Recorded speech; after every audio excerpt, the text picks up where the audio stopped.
নহয়, এইটো গোলাঘাটৰ যিটো আজি বন্যহস্তীৰ যিটো মানুহৰ সংঘাত, এইটো আচলতে বৰ দুৰ্ভাগ্যজনক আৰু এইটো চৰকাৰৰ অদূৰদৰ্শিতা। এইটো আমি 2004 চনৰ পৰা, তাৰমানে আজিৰ পৰা 2টা দশক 20 বছৰ আগৰ পৰা আমি কিছুমান বস্তু কৈ আহিছিলোঁ, সেয়ে আজি প্ৰতিফলিত হৈছে। কাৰণ কিয়নো আজি আমাক ডেভেলপমেণ্ট লাগিব, উন্নয়ন লাগিব, কিন্তু উন্নয়ন বুলিলে আজি যদি বনহস্তীৰ বিচৰণ জেগাবোৰ আমি নাইকিয়া কৰোঁ, হাতীৰ যদি কৰিডৰ বা দণ্ডিসমূহ আমি নাইকিয়া কৰোঁ, তেতিয়াহ'লে আমি হাতী কলৈ যাব? তাৰমানে কাৰণ হাতীকটো এটা আমি বিচৰণৰ জেগা দিব লাগিব, এটা চিডুল 1ৰ পানী। হয়, এইখন চৰকাৰে ধৰকচোন গড় হত্যা ৰোধ কৰি যি ধৰণে আচলতে তেওঁলোকে এটা যুগান্তকাৰী পদক্ষেপ ল'লে, কিন্তু বন্যহস্তী সংৰক্ষণৰ কাৰণে আজিৰ তাৰিখত এইখন চৰকাৰে একো কৰা নাই। কাৰণ আজি ৰাজ্যখনৰ বিভিন্ন প্ৰান্তত হাতীৰ মৃত্যু ঘটি আছে, আৰু একে সময়তে হাতীৰ দ্বাৰা মানুহ মৃত্যু হৈছে। কাৰণ আজি কেইদিনৰ আগত পুৱতি নিশা বুধবাৰ দিনাখন ঢেকিয়ালত এজন বৃদ্ধ লোকৰ মৃত্যু হৈছে। আৰু যিবোৰ অঞ্চলত গোলাঘাটৰ আগতে বন্যহস্তী নাহে, তেনেকুৱা অঞ্চল, আৰু গোলাঘাটৰ আচলতে দাঁতিকাষৰীয়া অঞ্চল বুলি ক'বলৈ আজি আধাৰ সত্ৰই কওঁ বা চীনাতলীয়ে কওঁ বা এই যিবোৰ অঞ্চল আজি ঢেকিয়াল অঞ্চল, এইবোৰতো আগতে আমি হাতী অহা কথা শুনা নাই। কিন্তু ইয়াৰ মূল কাৰণ হৈছে হাতীৰ যিখিনি কৰিডৰ, সেই কৰিডৰখিনি আমি মুকলি কৰিবলৈ বাৰম্বাৰ অনুৰোধ কৰিছিলোঁ। 2004 চনত যিটো পুঁজিপতি পিঠানীক দি পেলাই যিটো বিঘৰাত শিল বিস্ফোৰণ কৰিছিলে, সেইটো এটা হাতীৰ এটা কৰিডৰ। কাৰণ আৰু যাৰ কাৰণে চৰকাৰে 2003 চনত এখন এলিফেণ্ট ৰিজাৰ্ভ ঘোষণা কৰিছিল, যে কাজিৰঙা কাৰ্বি আংলং এলিফেণ্ট ৰিজাৰ্ভ।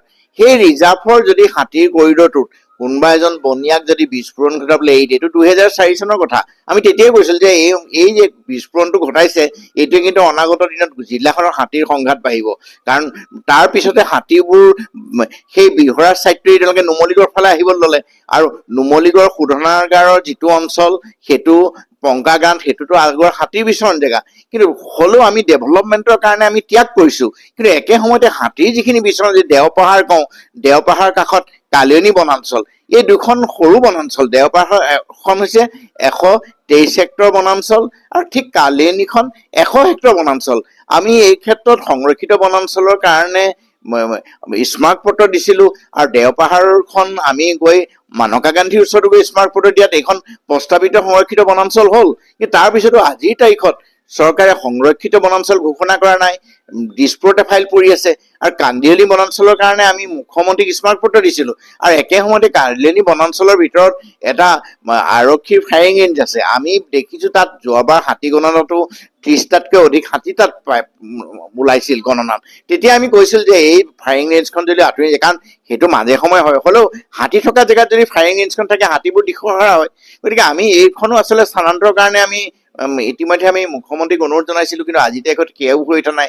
আৰু যিটো কৰিডৰ আজি, য'ত আজি আপোনালোকে চাব যিটো চক্ৰ বিষয়া কাৰ্যালয় আছে মৰঙী, সেই এটা পিটনি আছিলে, সেইটো বনহস্তীৰ বিচৰণ জেগা আছিলে। তেওঁলোকে সেইফালেদি হাতী যায়, কিন্তু আজিতো সেইটো সম্পূৰ্ণ ব্লক হৈ গ'ল, তাত ঘৰ দুৱাৰ বনাই দিয়া গ'ল। গতিকে এই হাতীৰ যদি কৰিডৰসমূহ আমি নাইকিয়া কৰোঁ, আৰু একে সময়তে এখনেই ঐতিহাসিক বনাঞ্চল নামবৰ দৈগুং বন্যপ্ৰাণী অভয়াৰণ্য, সেই বনাঞ্চলখনো আজি যদি মৌফুলনিৰ ফালে চোৱা যায়, আজি বেদখলকাৰী কবলত, আৰু যি দুখন নদী, কালিয়নী নদী বা দৈগুং নদী, য'ত বন্যহস্তীয়ে পানী সেৱন কৰিব আহে, সেই নদী দুখনৰ অৱস্থাওতো একেই।